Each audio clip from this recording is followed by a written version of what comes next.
मणिसिद्ध यतीन्द्र काशी की महानताएं सुनाने के लिए यह कहानी बताते हैं। उस कहानी का नाम है शिव शर्मा की कहानी। ठीक है, तो मथुरा में शिव शर्मा नाम का एक ब्राह्मण रहते थे।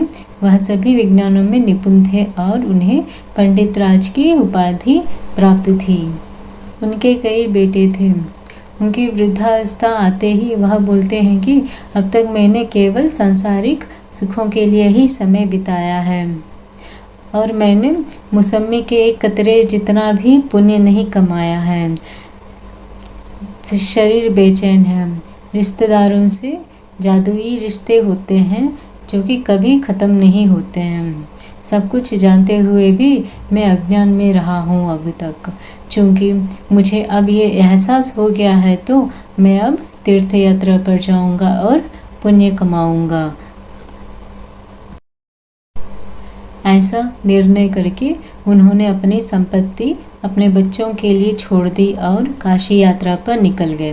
वे पहले शास्त्रों में क्षेत्रों के बारे में पढ़ा हुआ था, इसलिए वह काशी में गंगा स्नान करके विश्वनाथ जी का दर्शन किया और वहाँ से वो प्रयाग चले गए।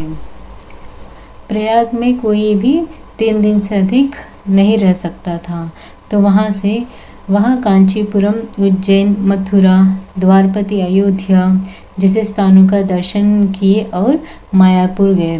उस समय मायापुर को हरिद्वार और मुक्ति द्वार के नाम से भी जाना जाता था। वहाँ पे वे उपवास और अनुष्ठानों के द्वारा हरिद्वार में देवताओं लोग को संतुष्ट कर चंद्रशेखर को पंचाक्षरी मंत्र का पाठ करके 3 दिन तक वह बड़ी भक्ति के साथ पूजा किया। एक दिन अपना बनाया हुआ खाना खाने से पहले ही अचानक से उनकी मृत्यु हो जाती है। पावन गंगा के तट पर अपना शरीर त्यागने के बाद उनको मुक्ति के अद्भुत दृश्य दिखाई देने लगते हैं। सबसे पहले प्रकाश की एक शानदार रोशनी उनके पास आती हुई दिखाई दी। उन्होंने उसे थोड़ा और अच्छे से देखा तो वह नवरत्नों से बनी सुनहरी चमकती हुई दिखाई दी और जब वह करीब पहुंचने लगी तो वह एक विमान जैसा दिखने लगा। जब वह विमान इनके पास रुकी तो इनको उसमें सवारी करने का मन होता है। तभी उसमें से 2 दिव्य पुरुष उतरते हैं। यह देखकर यह सोच में पड़ जाते हैं कि कौन है ये लोग, किसके लिए आए हैं। तभी उनके पास वो दोनों लोग महंगे कपड़े और आभूषण लेके आते हैं और बोलते हैं कि शिव शर्मा इन्हें पहन लो।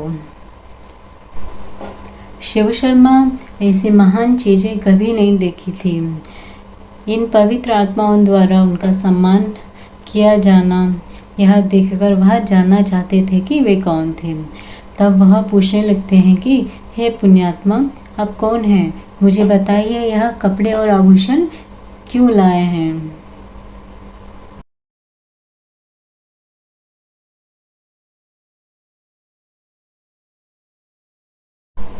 हे पुण्यात्मा, आप कौन हैं? मुझे बताइए कि यह विमान किसके लिए लाए हैं। यह सुनकर दूत मुस्कुराए और बोलने लगे कि शिव शर्मा, हम विष्णु दूत हैं। हम आपके लिए यह विमान लाए हैं। यदि आपको यह पसंद आया तो हम लोग विष्णु लोग जा सकते हैं।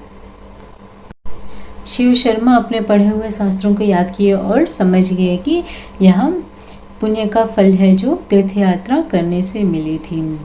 तब शिव शर्मा वस्त्र और आभूषण पहनकर विमान में चढ़ जाते हैं।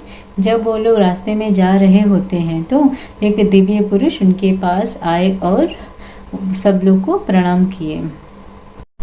शिव शर्मा विष्णुदूत से पूछते हैं कि ये कौन है, तो वो लोग बताते हैं कि ये यमराज हैं। तब शिव शर्मा बोलते हैं कि यमराज तो भयानक और डरावना दिखते हैं, ऐसा तो पुराणों में लिखा हुआ है ना। तब दूत बताते हैं कि लेकिन आप जैसी पवित्र आत्माओं को यमराज बहुत सौम्य और सुंदर दिखते हैं। वह विमान कई भुवनों को पार करता हुआ ब्रह्मलोक पहुंच गया। जब दूतों ने ब्रह्मा को शिव शर्मा के बारे में बताया तो ब्रह्मा बोलते हैं कि क्या इसने यही पुण्य किया है। यह कहकर ब्रह्मा सोच में पड़ जाते हैं। बाद में जब शिव शर्मा ने ब्रह्मा के कुटिल होने का कारण दूत से पूछा तो वह बोलते हैं कि हम कितना भी बोले कि आप परम पवित्र व्यक्ति हैं, फिर भी ब्रह्मा संतुष्ट नहीं हुए कि शिव काशी में शरीर त्यागने से ही ये पुनर्जन्म से मुक्त हुआ है। यह कहानी खत्म करते हुए मणिसिद्ध यतीन्द्र बोलते हैं कि इसलिए चाहे जैसा भी व्यक्ति क्यों न हो, अगर काशी में मरता है तो वह पुनर्जन्म से मुक्ति पा जाता है। तो वह गोपाल से बोलते हैं कि गोपाल, तुम काशी की महिमा को जान गए ना। अगर तुम खुद अपनी आँखों से उन विशेषताओं को देखोगे तो तुम और अच्छे से समझ पाओगे। अब बहुत देर हो चुकी है, मुझे अपना उत्तर बताओ। गोपाल भक्ति भाव से मणिसिद्ध यतीन्द्र को प्रणाम करते हुए बोलते हैं कि आप जो काशी की महिमा बताए हैं वह सुनने के बाद मुझे भी काशी जाने का मन हो रहा है। लेकिन मेरी एक बात सुनिए, जब मैं आपके साथ चलूँगा तो अगर मुझे रास्ते में कोई भी चीज़ अजीब लगी तो मुझे मेरे सवाल का जवाब एक कहानी की तरह मुझे आपको बताना होगा, नहीं तो मैं तुरंत घर वापस चला आऊँगा। तब मणिसिद्ध यतीन्द्र बोलते हैं कि क्या तुम्हारी यही इच्छा है? ठीक है, तुम्हारे सवालों का जवाब मैं कहानियों के रूप में बताऊंगा। अब तुम बिना किसी हिचकिचाहट से अपने मालिक को बताकर आ जाना। गोपाल अपने मालिक को काशी यात्रा के बारे में बताया और आवश्यक सामान खरीदने के लिए मालिक को मना लिया और मणिसिद्ध के पास वह चला गया। मणिसिद्ध ने एक शुभ अवसर पर गोपाल के साथ काशी यात्रा शुरू की। काशी यात्रा के रास्ते में यतीन्द्र ओमकार का जाप करते हुए चल रहे थे तो गोपाल बीच बीच में कुछ न कुछ पूछता रहता था। मणिसिद्ध हाथ से ना बात करने का इशारा करते हैं और वो दोनों लोग चलते चलते एक गांव में पहुंच जाते हैं और वहां की धर्मशाला में रुकते हैं।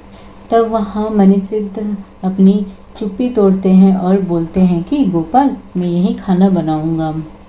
पत्तियां और जलाने के लिए लकड़ी नहीं है, तुम गांव के बाहर जाओ और जंगल के पास से ले आओ।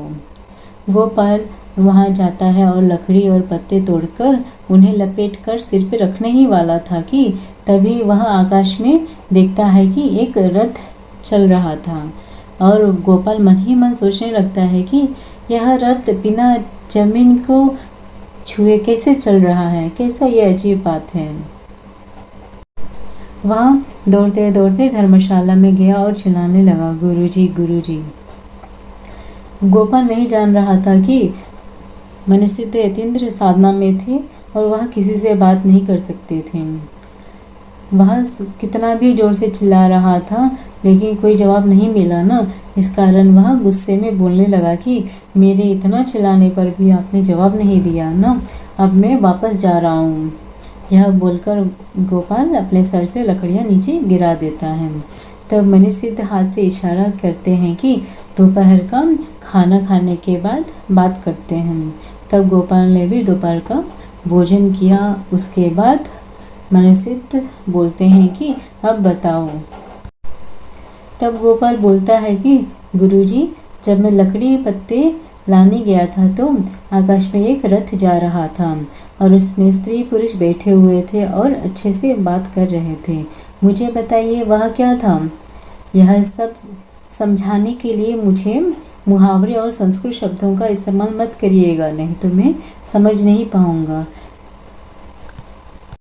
मणिसिद्ध यतीन्द्र गोपाल से कहते हैं कि सुनो गोपाल, तुम ऋषि शौनक की तरह कहानियाँ सुनोगे, इसलिए मैं तुम्हें अब से शौनक के नाम से बुलाऊंगा। यह बोलकर मणिसिद्ध ने वह अपनी मणि को निकाले और पूजा करने लगे। पूजा करते ही उन्हें उस रथ की सारी कहानियाँ उनकी आंखों में दिखने लगी।